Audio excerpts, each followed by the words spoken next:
Aula de Embriologia Geral, parte 3, Neurulação. Neurulação é o estágio da organogênese em que o ectoderma se transforma em estruturas que vão se desenvolver no sistema nervoso central e no sistema nervoso periférico. Para a aula de hoje, eu vou me prender principalmente nos conceitos de neurulação primária, que envolvem a formação da placa neural, formação do tubo neural, a epiderme e as células da crista neural que vão dar origem ao sistema nervoso periférico. No fim da gastrulação, nós temos os 3 folhetos embrionários formados, o ectoderma, o mesoderma e o endoderma. A neurulação acontece a partir das células do ectoderma. Então, para esse bloco, eu vou eliminar tudo o que acontece com as outras células de ectoderma e mesoderma e vou explicar só o que acontece no ectoderma durante o processo de neurulação. Muito bem, a neurulação acontece no ectoderma, então eu trouxe no slide 60 essa imagem mostrando a superfície do ectoderma com a presença da linha primitiva. No fim da linha primitiva, nós temos aquela estrutura chamada de nó primitivo, que eu disse anteriormente, que é um conjunto de células que são muito secretoras, ou seja, são muito importantes porque elas enviam sinais para que as células se diferenciem ou se transformem na próxima etapa do desenvolvimento.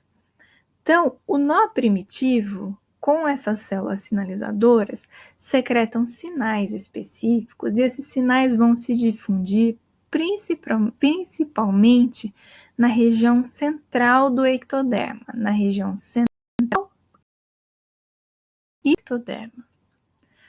As células dessa região mais central são expostas a esses fatores e as células da região periférica não são expostas a esses fatores. Isso quer dizer que as células da região central começam a se diferenciar das células da região periférica. O primeiro efeito da presença desses fatores é a alteração na morfologia dessas células. Elas passam de um estado cúbico para um estado mais prismáticos e elas então começam a se diferenciar das células de periferia. Essas células cúbicas ou as células da região central do ectoderma começam a formar uma estrutura chamada de placa neural. A placa neural surge, então, a partir da indução neural que acontece pelos sinais vindo do nó primitivo e os sinais emitidos pela notocorda. A notocorda é uma estrutura que surge também do nó primitivo, mas se aloja posteriormente no mesoderma. Altamente sinalizadora, mas que eu não vou mencionar nessas aulas. Essas células da região central do ectoderma, que formam a placa neural, recebem o nome, então, de neuroepitélio, porque são elas que vão dar origem ao sistema nervoso central. Surge esse espessamento na região central, as células formam a placa neural. A placa neural começa a se dobrar, então ela dobra, formando uma estrutura em forma de U, que chama sulco neural. Nas bordas desse sulco neural aparecem 2 estruturas, elas se tornam elevadas e são estruturas chamadas de pregas neurais. Então, conforme a placa neural se espessa, ela enverga para baixo, formando o sulco neural, e ao mesmo tempo que ela afunda, as bordas desse sulco ou dessa placa neural se elevam, formando as pregas neurais. Essas pregas neurais começam a se aproximar umas das outras enquanto o sulco neural continua se aprofundando. Isso quer dizer que a aproximação, o encontro e a adesão dessas pregas neurais vai formar o tubo neural propriamente dito. E esse tubo neural vai dar origem ao sistema nervoso central. Nós temos o cérebro e a medula que irão se diferenciar desse tubo neural. Aqui no slide 61, numa imagem mais aumentada, nós temos o tubo neural, uma fotomicrografia eletrônica referente ao tubo neural, futuro sistema nervoso central, e aqui, onde as pregas se uniram e se fundiram novamente, nós temos o ectoderma de superfície.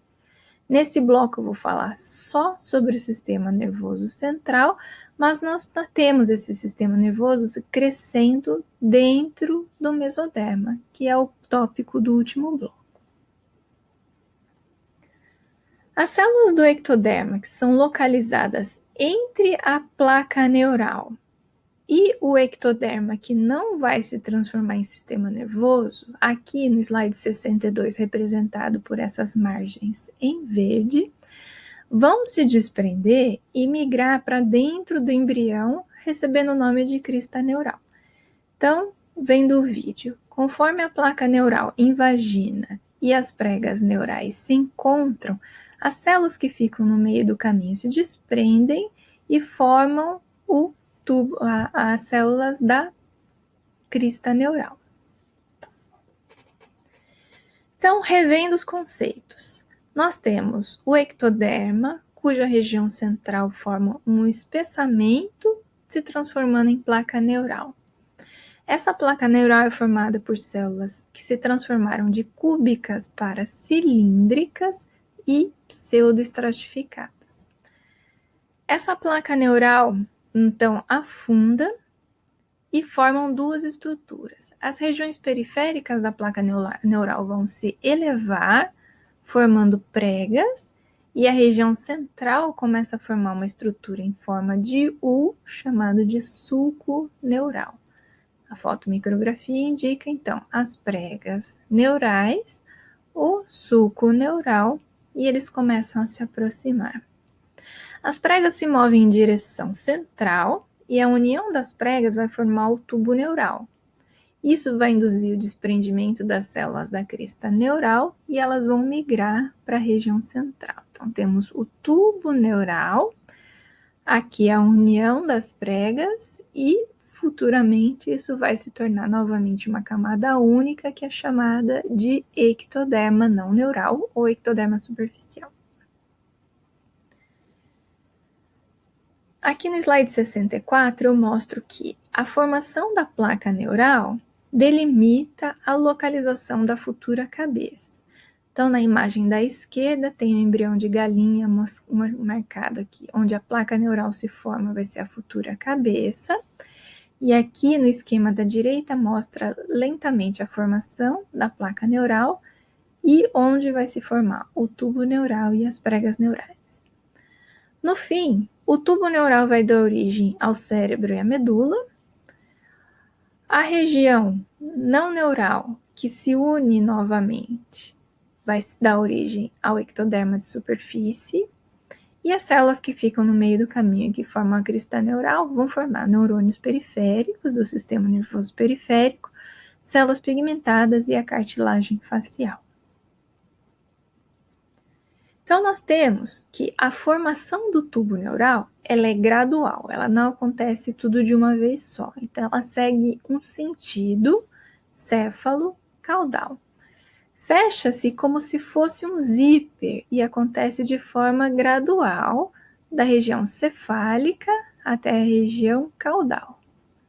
Então, representado aqui por essa micrografia, as setas indicam que o fechamento desse tubo neural acontece da região cefálica para a região caudal. O vídeo no slide 66 vai mostrar lentamente como é que isso acontece. A qualidade não é das melhores, mas eu acredito que ele passe a informação geral. Então, nós temos o ectoderma, a linha primitiva, e na ponta da linha primitiva, o nosso nó primitivo, contendo células secretoras que vão transformar a região central do ectoderma numa placa, chamando placa neural. A região central da placa neural forma um sulco e a região periférica da placa neural formam as elevações, as pregas neurais. Essas pregas neurais vão se encontrar na região central e o sulco vai formar o tubo neural. Então dá para ver a região central se fechando e no slide dá para mostrar que a última parte que se fecha são as periferias do tubo neural. Aqui eu falo no próximo bloco. Por enquanto eu quero que vocês prestem atenção no tubo neural que se formou dentro do embrião. E esse tubo neural vai da região cranial, formando o cérebro propriamente dito, até a medula. No slide 67 eu trouxe um vídeo do tubo neural de um embrião de linha. Nesse caso, nós temos a cabeça nessa região e a futura cauda nessa região. Então, vocês podem ver aqui que já tem o sulco neural e as pregas neurais, e lentamente esse embrião vai ser fechado. Nessa visão, é como se o cientista tivesse tirado a casquinha de cima do ovo, ele olhou para dentro do ovo e viu o embrião fecundado, né? O ovo fecundado aqui, o embrião. Aqui nós estamos vendo as costas, e é como se ele estivesse com a barriga para dentro do ovo. Então, lentamente, nós conseguimos ver o tubo neural se fechando e as pregas neurais se unindo. Aos poucos, nós conseguimos ver também o fechamento do ectoderma de superfície. Eu vou passar de novo, então eu quero que vocês vejam o tubo neural se fechando no sentido crânio-caudal. Tá? E o ectoderma de superfície fechando em seguida. Aqui é um outro vídeo. Nesse caso, o embrião está ao contrário. Então, aqui vai ser a cabeça, aqui vai ser a cauda, e ele vai fechar no sentido crânio-caudal. Esse vídeo é mais rapidinho, então tem que ver com mais atenção. Aqui o tubo neural se fechando rapidamente, e em seguida vocês conseguem ver o ectoderma de superfície se fechando, tá? Então, tubo neural fechando, e o ectoderma fechando logo em seguida. Muito bem. A formação do sistema nervoso é extremamente complexa, então ela é passível de erro. Alguns defeitos que ocorrem durante a formação da placa neural, do tubo neural ou até mesmo do fechamento desse tubo neural podem ser causados por fatores genéticos, toxinas ambientais, agentes químicos ou até mesmo deficiências nutricionais. O que nós sabemos é que alguns agentes podem influenciar na formação do sistema nervoso e do fechamento do tubo neural. Por exemplo, o ácido retinóico, a insulina, a glicose plasmática alta, diabetes materno, algumas drogas antiepiléticas e até mesmo a temperatura alta, considerada como hipertermia. Esses fatores, além de fatores genéticos e ambientais, eles podem provocar alterações em alguns genes importantes durante o desenvolvimento do crânio e de suas estruturas. Por exemplo, no slide 70, eu trago a imagem de um camundongo neonato, onde nós podemos ver muito bem a formação da narina e a formação das estruturas da face. Esse aqui é um animal controle que não sofreu nenhuma alteração de desenvolvimento. Quando acontecem malformações, elas podem atingir o desenvolvimento correto de estruturas faciais, como a narina, a mandíbula e as maxilas, por exemplo. Aqui nesse exemplo, a ausência de alguns genes importantes durante o desenvolvimento do sistema nervoso fazem com que, por exemplo, a narina e a boca sejam comprometidas, ou até mesmo nesse exemplo aqui do caso F, nós temos defeitos ou alterações de fechamentos das fendas labiais, né, das estruturas de lábio superior e inferior, formando as futuras fendas palatinas e fendas labiais. Essas malformações podem também comprometer o desenvolvimento de estruturas que são do sistema nervoso central, como os olhos. Então, as malformações podem atingir. Esse aqui no slide 71, esse é um animal normal, com desenvolvimento normal do olho, e aqui a alteração na expressão de uma proteína muito importante no desenvolvimento do sistema nervoso faz com que esse animal nasça sem o olho. Essa é uma condição chamada de anoftalmia. Uma condição mais branda é chamada de microftalmia, onde algumas proteínas comprometem o desenvolvimento natural desse olho, podendo chegar a um quadro de olho subdesenvolvido.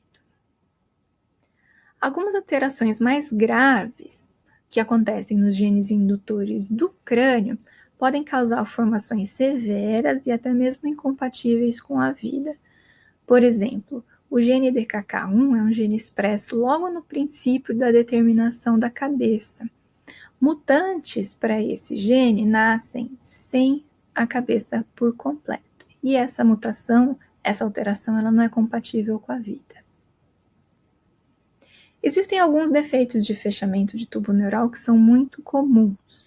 Por exemplo, as chamadas espinhas bífidas. Se a gente for lembrar que o tubo neural fecha no sentido crânio-caudal, se a região mais posterior ou mais caudal não se fecha por completo, nós temos esses quadros de espinha bífida, mesma coisa que tubo neural aberto.